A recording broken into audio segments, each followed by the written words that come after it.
much for everyone. This conference will now be recorded. So now it's going to be recorded, and we're going to record it so that other people can see Ian's great talk as well. So I'll just quickly start with myself, and I'm Joshua Ryan Saha. I'm the director here at the Traveltech for Scotland initiative. Just going to very briefly hand over to Leslie. Do you want to quickly introduce yourself as well? Hi everyone, I have work going on downstairs, so if there's noise I do apologise. Yeah, Leslie Judge, Project Manager of Traveltech for Scotland, so if you've got any inquiries you can get in touch with myself and Josh if you're not already connected with us on LinkedIn. Thanks very much.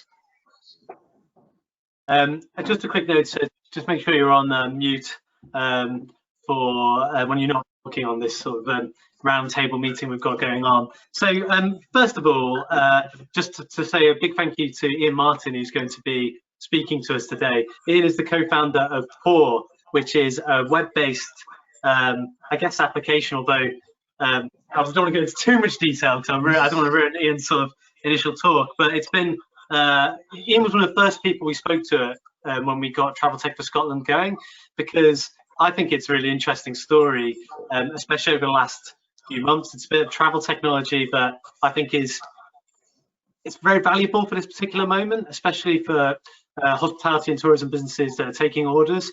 So I'll stop there and I'll let Ian talk a little bit more about it. But what we're hoping to have a discussion on is some of the challenges that are being faced right now in tourism and hospitality, how Traveltech can potentially meet that challenge. So Ian's going to talk for about 15 to 20 minutes.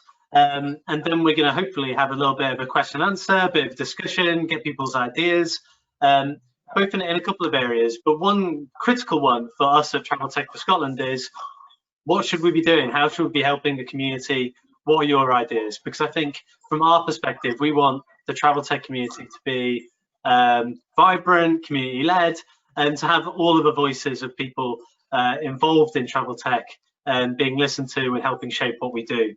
So if you don't know what Traveltech for Scotland is, I'll give a very, very quick summary. It is a cluster organisation. So basically a community organisation that will bring together companies working in travel tech.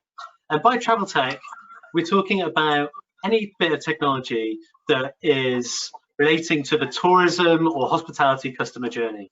So right from when you are planning a trip, or booking a trip, or dreaming about a trip, to experiencing and everything that you experience in those moments, and then sharing it afterwards. And I think one thing which we've realised in the first month is that we don't need to form a cluster. Scotland already is a travel tech cluster. There are loads of amazing companies, Pour being one, that are doing amazing travel tech. And then there's a lot of tourism and hospitality businesses that are now using technology and could even almost be classified as tech companies themselves. So we think we're already a cluster. We're just going to start talking about it a lot more and trying to help everyone in a much more coherent and consistent way. And then the final thing before I move on to Ian's talk is, we want this to be really interactive. We want you to be able to participate. So there's two ways to do that. The first is, as you're listening to Ian, as you're listening to me, if you have any questions, throw it straight into the chat. Myself and Leslie will pick it up at the end. I'm going to post a link to a mural board, which has some little bits that you can start putting post-it notes on when you're thinking about what it is that you want from a travel tech cluster, or any ideas that have been stimulated from Ian's talk. And thank you again for joining us today. And I'll now hand over to Ian. So Ian, take it away. Yeah, sure. Well, yeah, thanks very much for joining today, and thanks a lot to Josh and Leslie for having me. As Josh said, I'm Ian. I'm one of the co-founders of Pour. For those who don't know us, we are an order, pay and marketing platform for the hospitality industry. Our primary focus is on servicing independent bars, pubs, restaurants and cafes. In our product's kind of most simplest form, venues upload their menu and any kind of relevant promotions that they're running, and they can then accept online orders for table service or takeaway collection, or both. For people, Pour is the one platform that they can use to order and pay from multiple venues. Our app is web-based, so they don't need to download anything or create an account when they visit a venue that's using Pour. They can simply view the menu and place an order. So Josh asked me to kind of cover a few things today over the next 15-20 minutes. So a wee bit of background on us and our story. I've told you what we do now. I won't kind of dwell on that too much. I'll just talk about what we've kind of been up to, how we've got to this point, and particularly focusing kind of on how we've got to the next stage of our business over the last few months during the kind of COVID-19 situation. And then touching on our experience with innovation funding, and then just finishing with our kind of hopes for the cluster. So I'll start with a wee bit of background on why we kind of started up. So my business partner, Paul, and I, we started POR in July 2019, and we actually started on a night out in Edinburgh where we genuinely spent a wee bit more time away from the table ordering drinks than at it chatting to each other. Now, we were both familiar with the Wetherspoons app. We'd used it quite a few times. It'd been out for about 8 or 9 months, and we kind of wondered why more places didn't have their own version of this at this point in time. When we sobered up the next day, we did a little bit of research, and we found that a few places, particularly the sort of large national sort of chain brands, Brewdog, All Bar One, they were producing similar products, but it was really quite expensive and very time consuming to do so. And so, to us, it really wasn't a surprise that outside of those national chains, nobody else really was interested in this space in too much detail. While these types of solutions, they clearly worked very well for large national brands that had the significant budget and the profile to match, we felt that if independent businesses adopted technology in this way, it would lead overall to a bad customer experience. So what we then spent a bit of time doing was running some research to confirm our theory that people didn't want an app for every venue that they visited. And so we set about building a platform that any business could join. It was affordable and there's no lengthy development time involved. And it gives people the capability to order for table service or takeaway collection from any of the venues on the platform. So, last year and the beginning of this year, we prototyped and tested and developed the product. And really, we were preparing for our first product build when kind of COVID-19 arrived and stopped literally everything.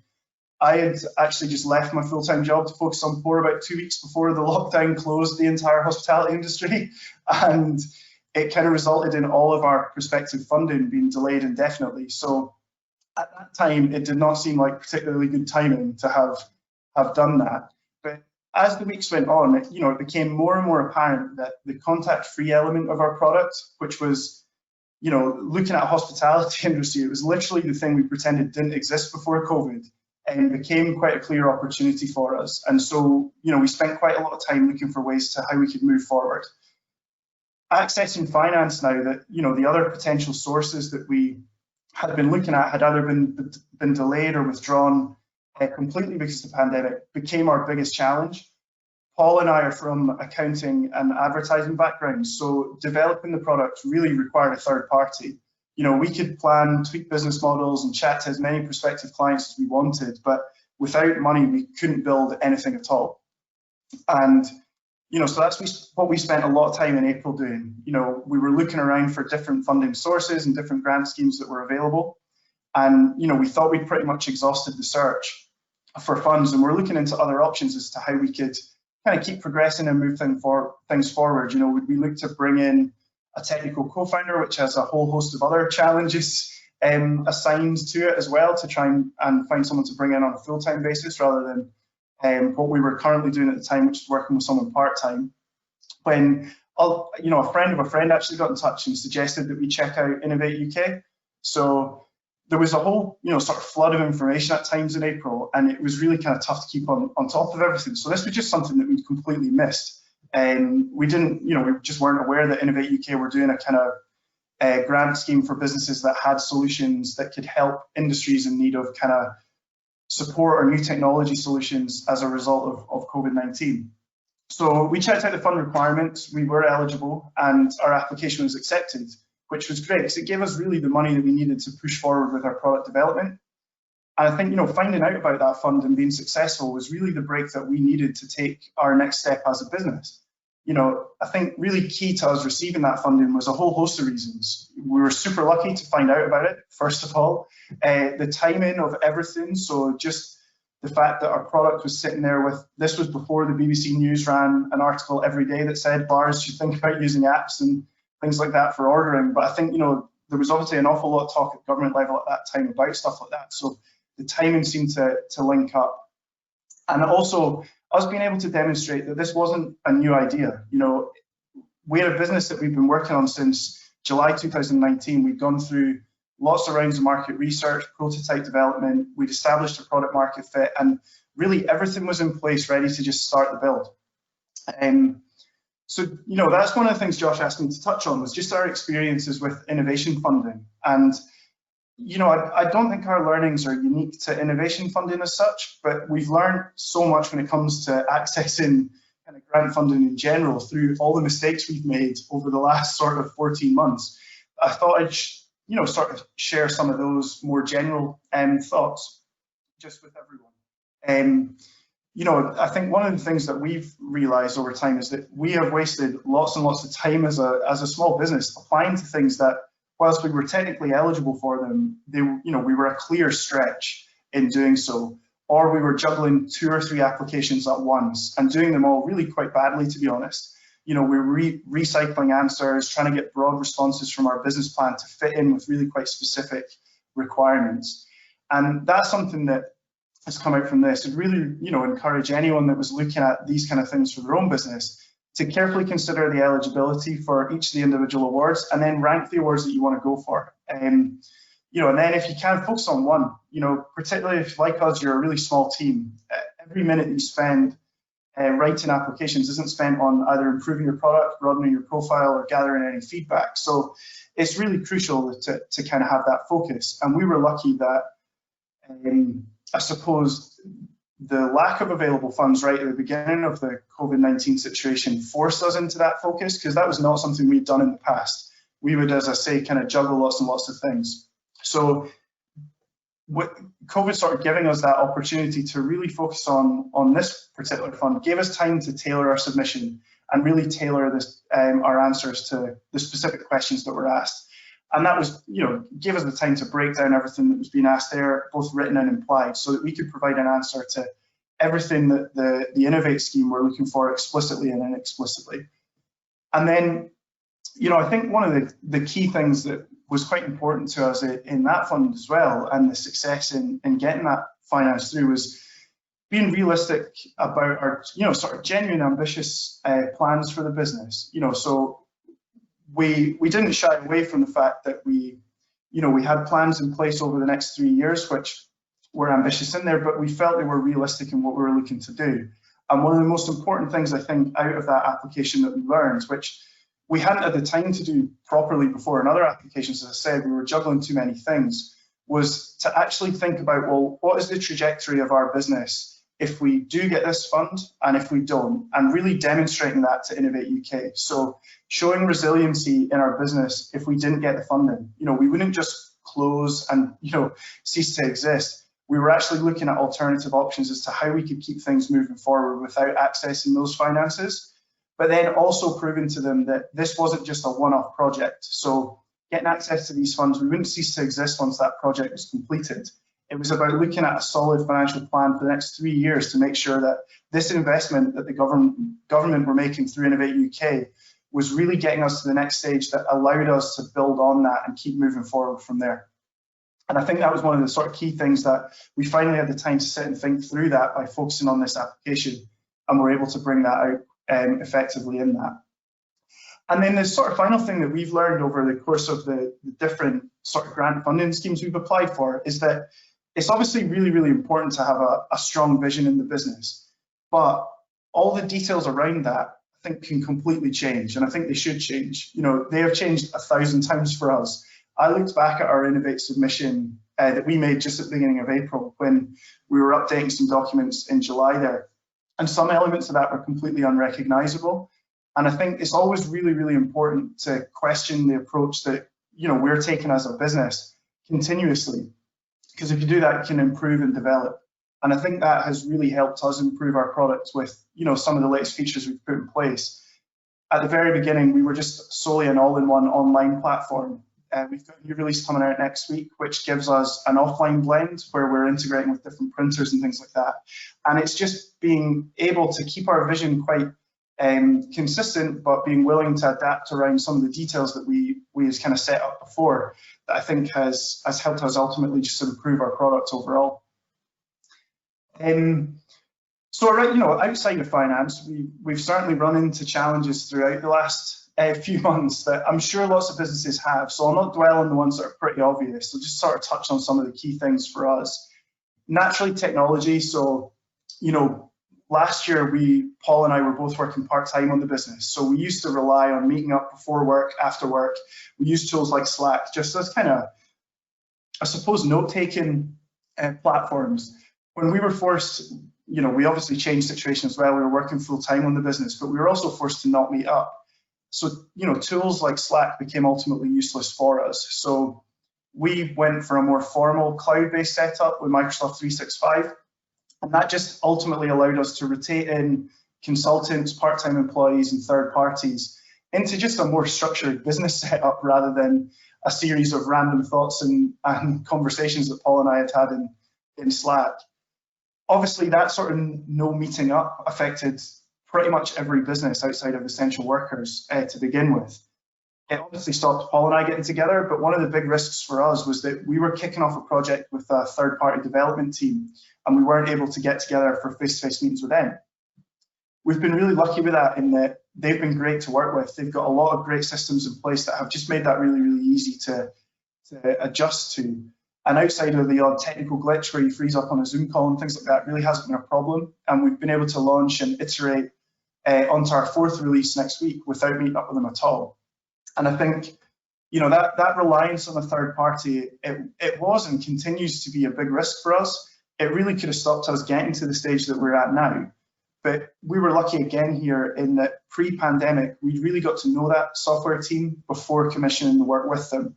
We'd run a workshop with them to get to know them and understand their ways of working. Based on how that went, we ran a prototype project with them. And then again, based on our experience there and getting to know them again, we commissioned the full build. And I think obviously it takes so much time to build these relationships. We were lucky we were able to do that before the pandemic kind of came in. I think naturally more challenging to do things like that these days. But I would always encourage any other businesses in these situations, just where possible, don't rush into those kind of relationships, even if it's tempting to shave off, 2 or 3 weeks from a launch date. And the third party really is one of the largest risk factors to a startup that's quite reliant on them. So it's worth spending the extra time just to appoint the right one. And I suppose the final sort of challenge that we've come across, which is really specific to us in the pandemic, is just adapting our product. In December 2019, we were focused on table service in pubs and bars. And come June 2020, we were being asked about takeaway, delivery, table booking integrations, cafes, restaurants, hotels. We were asked literally hundreds of questions that had never come up in the research we'd taken in 2019. And to be honest, it was quite tough at times not to get overwhelmed by all of the potential options and the scale. Do we shift and do we focus over here? Do we keep quite consistent? And I think, as I mentioned, that's where that consistent vision becomes so important. For us, it's that we build an affordable platform that works for independent businesses of all sizes. But as I said, the details around that can shift, and just as they've shifted for us. A couple of examples of this was just that one restaurant we were talking to back in May, they asked if we could implement hour-by-hour collection times where the customer could actually select, almost down to the minute which slot they wanted, and the venue could accept or deny that collection time. It was undeniably a really cool feature, but only one person asked for that. And as a platform, we have to really consider actually, well, what's going to work for the majority? All the venues we worked with just asked if they could add a collection note to customers so that they could manage queues. So we didn't build the first one and built that second one instead. And that was a really key learning moment for us, was not to jump at the potential features every client mentioned. It really did take us quite a long time to get used to that. And once we realized that core isn't ever going to be for everyone and that is okay, it made things a whole lot easier. Listening to the feedback is absolutely crucial, but as important as that is learning when not to listen to it, to walk away and focus really for us as a platform on the features that improve the product for the majority and not just for one user, even if it means that someone doesn't join. So, that's sort of some of the key kind of challenges from a finance point of view, and just us getting from a business that didn't have a product 6 months ago to a business that is now trading with businesses across Scotland on our platform. And it's been an awful lot of fun over the last couple of months. It's been an awful lot of kind of challenges and problems as well. But we've managed to make it through to this stage, and it's just been great fun getting there. I think I'm not going to kind of dwell on anything else about the product and stuff. I know that Josh and Leslie are going to share my details information after. So if anyone does want any information or a demo or anything like that, or has any questions on the product, we can kind of catch up afterwards. So the last thing Josh kind of asked me to take a wee think about was just, what our hopes and kind of asks would be from the cluster kind of going forward. And I think the three things are really quite closely linked. So, I would love us to collectively connect and chat. And what I mean by that is that, questions and follow-ups and conversations, I wouldn't want them just to always happen in the Q&A of a session like this. I'd love for the cluster to be a place where, we can all get to know each other to some extent. We can send an email or phone a different member to get a point of view, a bit of advice, or, discuss a kind of potential business partnership on something like that. And I think, my second sort of ask is then completely related to that, which is just that every member is, open and approachable. It's, the thing that's perhaps the most exciting about running a business is the unknown and the learning, but that is also the most daunting part. And I found it incredibly helpful over the last 6 months just to grab a 20-minute coffee or, a kind of Teams chat with somebody that's been generous enough to talk through their experiences of similar problems with us. And I'd love to be able to help others where we can by doing the same. And I'd love everyone to do the same so that, as Josh mentioned, this becomes really a community rather than just a cluster of people. And I suppose the last one at that point is then, again, linked to this, in that there's a lot of great information that the Traveltech cluster team share with everyone. And I would love there to be a central forum where we all shared information with each other so that it didn't always come from those guys. Obviously nothing sensitive about business and things, but something that really is only mildly interesting to one person might be business changing to another. Just like the Innovate UK funding was for us back in April. So that was everything from me. Thanks very much for listening, and I hope that was kind of interesting. Thanks so much, Ian. And this is, again, another one of those weird, awkward moments in these sort of meetings where I want to kind of give a round of applause, but, it's being hopefully emanating through the sort of video call. Thank you, Paul. Thank you so much. I thought I was writing all the way through that because there's so many things I wanted to kind of pick up on. But the thing which really stood out for me was almost going slow to go fast. And focus. And what I mean by that is that, and having experienced this all the time personally, sometimes the opportunity it feels massive, and all this information is coming at you. And actually, sometimes you need to be able to take those steps back, dwell upon things, and make a hard choice. I mean, is that something that is that how you think about it? Yeah, absolutely. I mean, the thing I really remember is in June when the BBC News ran an article every single day, which was that pubs and bars throughout the UK should consider using an app. And on one hand, that was, great. I was like, oh, this is really cool. People are actually starting to think about this. On the other hand, that caused about 1 million businesses that weren't even interested in this space to kind of get involved. And, I think just personally, we put a lot of pressure on ourselves at that time to say, well, if we don't get this right now and we don't get things up and running at this point, bear in mind, we did not have a product in June. That was going to be everything over and done with. Come August, it was going to be too late. And obviously that was just us inside our own heads getting too carried away with that, like trying to go as fast as possible. You hear it a lot of the time, and, Paul and I listen to podcasts about business startups religiously, and everyone is always about, scaling as fast as possible. But I think, as you say, Josh, you've got to remember that these things still take years and years and years to grow and develop. The fact that there's 1 month of a lot of interest in something is not going to make or break a business. And I think the biggest thing for us was taking that step back and remembering we started before the pandemic was a thing. And we wanted to build this business because we believed it was something that the industry, wanted and would need going forward without COVID-19 being a thing at all. And so it's when we stepped back and really remembered that we kind of calmed down a bit and stopped trying to move as quickly as possible and just really focused on the things that were important, listen to the feedback from our early users, make our product better, and just try and improve and work with more and more businesses across the UK.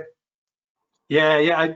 I was chatting to Stephen Ingledew, who's the FinTech Scotland CEO, and I know that of course you're part of that cluster as well. You've got extra support, but he was saying, I was chatting about investment, and he said, I was saying to me, cluster, we want to be able to help companies get investment. He says, well, take a step back and actually think about how companies can be investable, rather than thinking about where do you get the investment from. And that's kind of, I think what you said reflects that really well, because what it is you sort of focus, prioritize, develop the business, and then we're more investable for Innovate UK and other companies to come through. Well, I had a few things here which I think are really key learning points. It'd be good to just check with you. I should also say, any questions from the group, either just put your name down into the message or say, but here are some of my sort of reflections. One was, you said it wasn't, one thing which was good from your application to Innovate UK was it wasn't a new idea. And I think when people are sometimes applying for this, you have to come up with this amazing, sparky, new creative idea, and actually innovation isn't new ideas. It's sometimes a shift or a movement from that. Was that something you consciously thought about when writing your application? Yeah, definitely. And I think it was also, I mentioned kind of luck and timing, and I think that was the fact that we had applied for a few grant schemes before and a few different sort of funding schemes, and we'd been able to, over that period of time, just get experience of, what are people asking for, what are they looking for. We'd had feedback on why we weren't successful in all those other schemes before. And we were just lucky that all that timing then lined up with the Innovate scheme, where we were able to bring that together, as well as obviously, as I said, taking that step back and thinking about the business. Our vision was the same, but the entire world around where we started our business was changing. And so we had to be flexible to change the details around the business to make sure that, yeah, order and pay is one part of, it's really the sort of most basic part of the business. But we've got a lot of ambitions for beyond that. And it's about thinking, well, are they relevant now? Are they the most relevant things to talk about? And, we still do have plans for a large sort of, innovation what's on section, inspiration and what's on section of our platform going forward. But right now, the spontaneity of going out has been completely removed by this pandemic. So there is not really any point in us sitting there and applying for funding and talking up that side of our business when you have to book to go for a table for one pint these days. So you can be quite, off the cuff in terms of what your plans are. So I think it was really just about, trying to be as honest with ourselves as possible on that and focusing on what had been forced to, or what we'd been forced to change and think differently about, and just put that in place for the application. Yeah, I'm just I've got about 2 or 3 more questions. I've got some lined up, but anyone else who wants to ask, do feel free to interrupt me.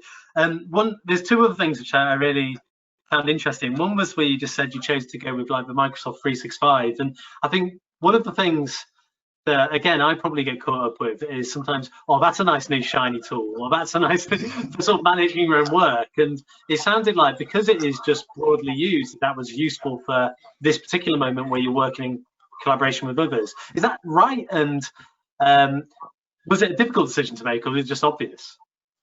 I think we've used like almost every system that we could have tried at different.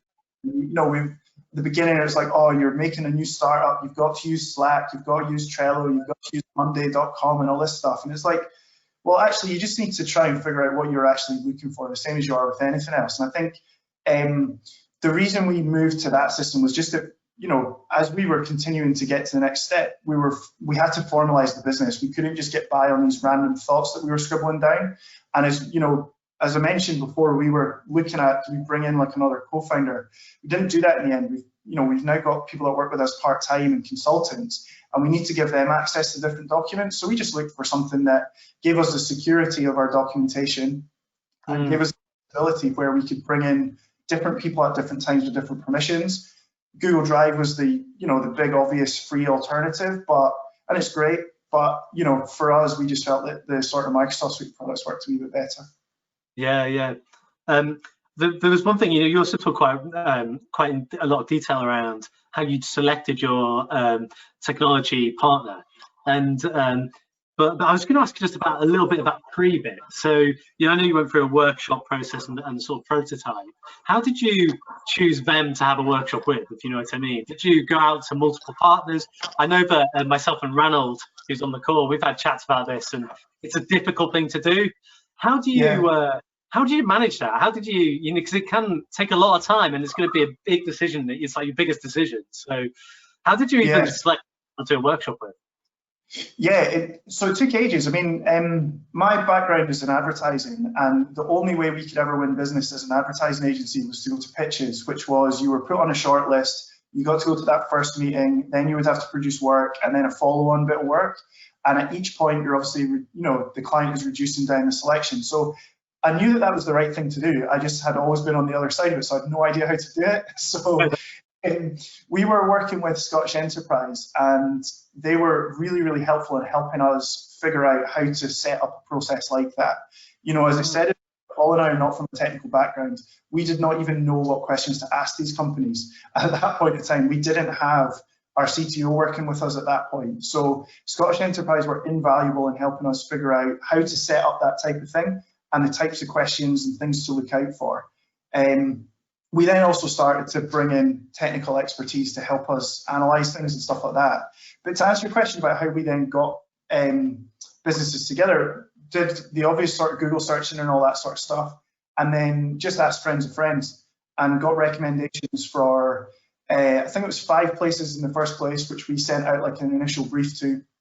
We then sort of knocked that, we took meetings with 3 of them and then knocked that down to one. But at each stage, so then when we went to do our prototype, we didn't just sort of stay with the same, we looked around again and then again before the sort of full project build, just to make sure that they were the right partner. And I suppose that's what I was meaning when I was saying, like, it can be tempting to trim 2 or 3 weeks off, and we had the opportunity to do that, where it was like the BBC's chat about apps every day in June. We could get something out at the end of June if we switched to this partner, but we have no experience of working with them.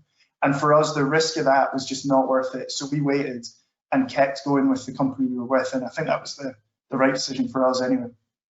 Yeah, I mean, again, it feels like it's a considered approach, sort of going slow to go fast, so that you can actually make the right decision, so that you can actually be more confident in what you're doing. And also what you just said about friends of friends, I think feeds into what you were saying right at the end about the actual Traveltech cluster, which is, how does a community function? Well, it is asking questions, asking for advice, and being able to have those friendly recommendations is going to be pretty critical. I wanted to finish for my final question. And again, if anyone else has any more, then do feel free to take my thunder. But I wanted to see just where next, because you're issuing the next version next week.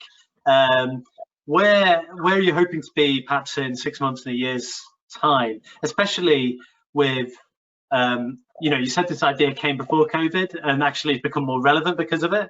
How do you address that potential challenge where people are back and want to just experience things,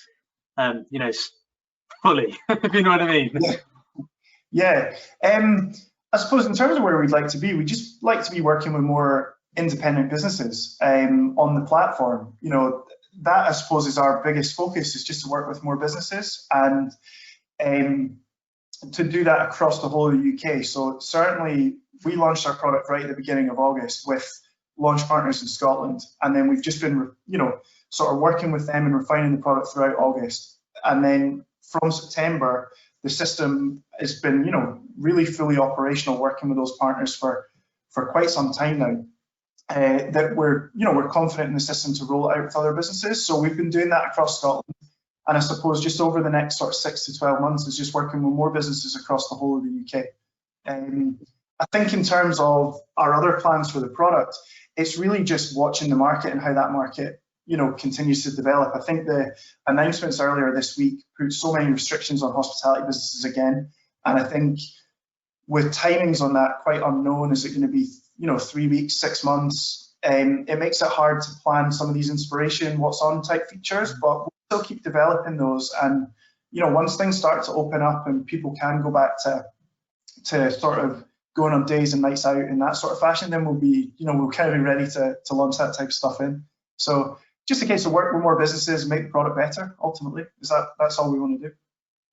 I mean, I think it's been a really remarkable journey. I think it certainly sounds like it. Starting was it in a Wetherspoons? You said you were having the drink where his idea emanated from. We were actually in a bar called Pilgrim in Cowgate, is where we were when we were doing it. But we'd been to Wetherspoons quite a few times and used the app and stuff like that before. So that's when we were like, why does this place not have the Wetherspoons app? And then we went somewhere else after, and it was the same thing. Yeah. That's kind of how it started. I mean, I'm from Grimsby, and the joke I always say, it's not really a joke, it's just a true statement. There was 2 pubs you'd go to. It was the new Wetherspoons and the old Wetherspoons. And you would just go between the 2. But with an app, they have cemented that Grimsby market as well. But hopefully some of those independent Grimsby bars might be able to use Pour and break that quickly. It's a thriving market. Well, Ian, I just wanted to thank you so much for being our guinea pig for the lightning talks. Like I said, one of the things we're going to do is we're going to share this as a recorded video as well, so that everyone across the community and elsewhere will be able to see it. And also, hopefully, we're going to have a blog out as well coming soon, which will talk a little bit about your journey. I think I'm really glad we started with you, because it's just such a good example of what can be done during a very difficult time, and with a product that is both innovative and grounded. And it sounds like, well, I've certainly learned a lot, and I'm sure that a lot of people who've been on this call now and who will watch it later on will learn a lot as well. So thank you so much for being part of it. No worries at all. It's been a pleasure. Thanks a lot for having me, and thanks very much for everyone listening. We just wanted to ask if anyone else has any questions. I've seen this comment from Frank saying it's a great journey, Ian. Lots of really good insights to how you navigated that. Has anyone else got any thoughts or questions they want to put to Ian? David? Yeah, if it's possible, if there are no other questions. Of course. Yeah. So, hi Ian. So I think you had another startup before, just nosy looked on your LinkedIn profile. So what did that kind of teach you? What kind of happened through there, and how did you then decide to start another company? Yeah, I've been obsessed with running my own business since I was at uni. I did an essay on innocent drinks back in like 2005, I think it was, when I first got there, and I just absolutely loved the story. And so ever since then, I've just tried things out. So I ran a clothing company at uni just to see how you could actually run a business and try and put some of the learning we were doing at uni into practice. And then, as you say, the most recent business I ran before that was the craft bottle company. So we sold craft beer and craft from Scotland online. And we learned lots and lots of things, basically just how to do everything wrongly, because we obviously shut down. And I think one of the biggest learnings we had was that the reason we closed that business was because we never solved any of the completely obvious questions at the beginning. We waited, we rushed into it, opened the business, started the website, started selling stuff, and all the problems we knew were going to happen inevitably happened, and then we couldn't solve them. It was too late. Whereas if we'd just taken the time at the start to slow down and look at it and analyze it and realize that, launching 2 months later wasn't going to stop that business from working, and actually launching it and as quickly as we could was what stopped it from working. That was one of the biggest learnings we took forward into this business, and that's why we've taken that approach to always try and step back and just really question, are we doing the right thing before we jump in and go to start with it. So when you started the business then, Ian, did you obviously with your business partner, you formulated what you wanted the product to do, and it's gone through. So how did you try and engage with when setting it up? How did you engage with things like Scottish Enterprise and the various kind of establishments around? I mean, such as tourism groups or data groups. How did you go and navigate that whole system, or didn't you? Did you just go into a period of product development, or did you try and work with Scottish Enterprise and people? How did it happen?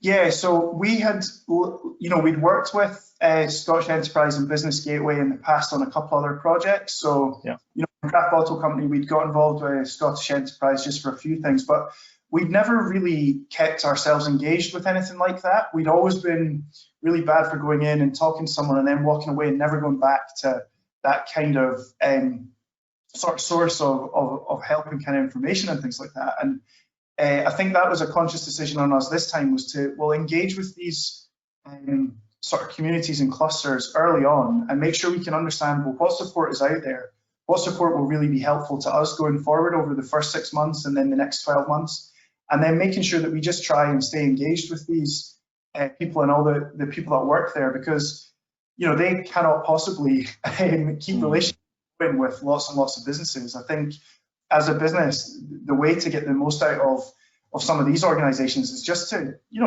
to get in touch with them and find out how they can help, and then really to keep in touch with them and keep asking questions. So that's kind of what there. And I think being a lot more active on LinkedIn this time around than we have been in the past has helped us find people like Josh and Leslie ultimately, who then brought us into the Traveltech cluster, and it's just been great for us to to have conversations as open doors to potential clients and stuff as well. Okay.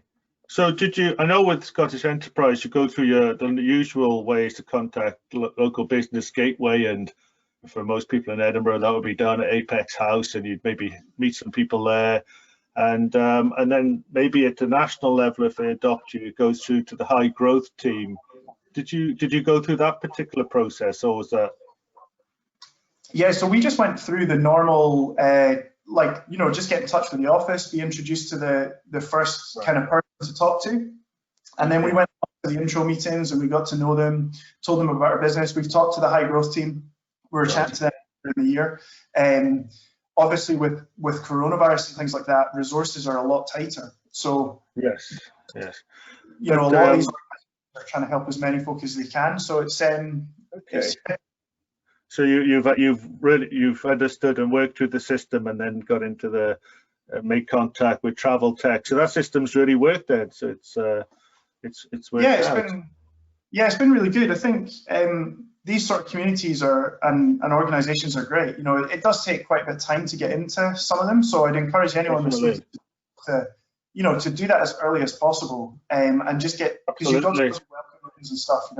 Yeah, I think a lot of people, in my experience, tend to start off and at too late a stage, when things are going wrong, maybe get in touch with the support network, and normally the damage is done by that point. Whereas you normally get in touch, it's like with anything, you get in touch when you don't need the help really, and but by the time you need the help, it's there. So it may be 12 months till you actually need the help, but at least you understand, and you're familiar with people, the individuals, and onwards and upwards, isn't it? So that's good. Yeah, absolutely. Our first meeting with Scottish Enterprise, they basically looked at us and were like, what are you doing here? We were so early at that point that they were like, you do not have enough of any of this stuff to even be thinking about any of this. But because we knew how long those kind of things took, we just wanted to make sure that we were going along the right direction and thinking about all the things we should have been. And naturally, it then takes a couple of months to get into some of these sort of schemes. So as you say, it's getting involved before you kind of need the help, because definitely in my previous businesses, if you wait until that point, it is way too late. And I think you always wonder when you do approach a kind of a business gateway, that you do seem like it isn't formulated, but really that's the point, to get involved with. And I don't think they mind that. It's kind of part of their reason for being, if you ask me, to help through that. And what about during the process? You said you got a product now, and lockdown obviously started to kick in the beginning of the year, and it was only July 2019, I think you said, when you had the idea.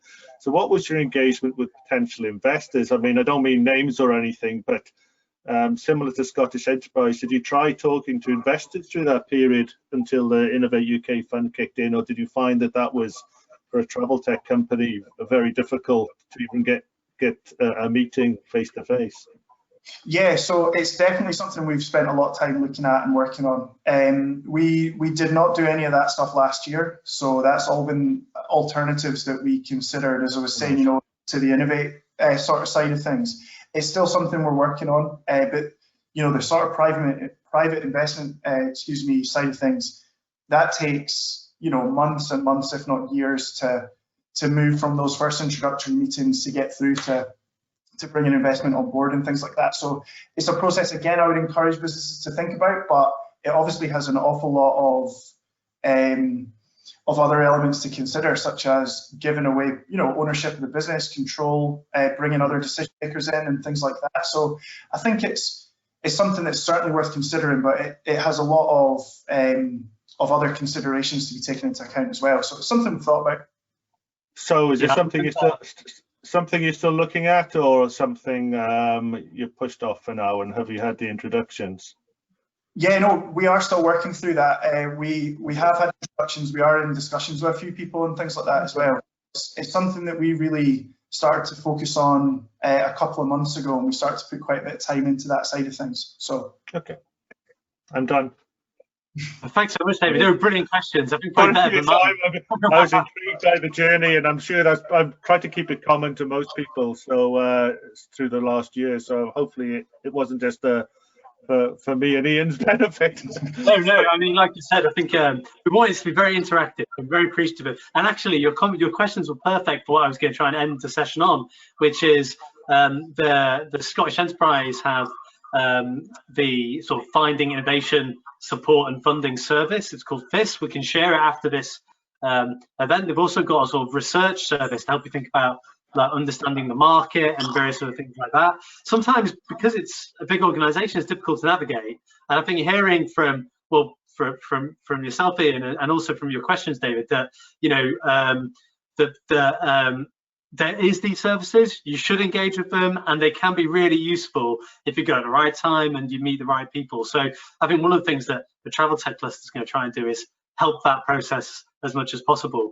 So because we call them lightning talks, I think we probably should close at a sensible-ish time. We have gone a little bit over, but we had about an hour. So I just wanted to thank Ian again, and thank all of you on the call for joining us. This is our first of what we hope to have many future events. In 2 weeks' time, we've got Anna Lowe, who set up a company down in London called Smartify, which is one of the world's, I think it is the world's most downloaded museum app. It's being used in National Galleries of Scotland and elsewhere. And she's going to talk a little bit about her journey, and a bit similar to what you've talked about, Ian, actually how that's changed during the pandemic, and probably another great illustration of how Traveltech can be very powerful during these dark times. So on that note, thanks everyone for being here. Thanks again to Ian, and we look forward to seeing you soon in future events. Thanks very much. Thanks everyone. And yeah, look forward to seeing you again soon.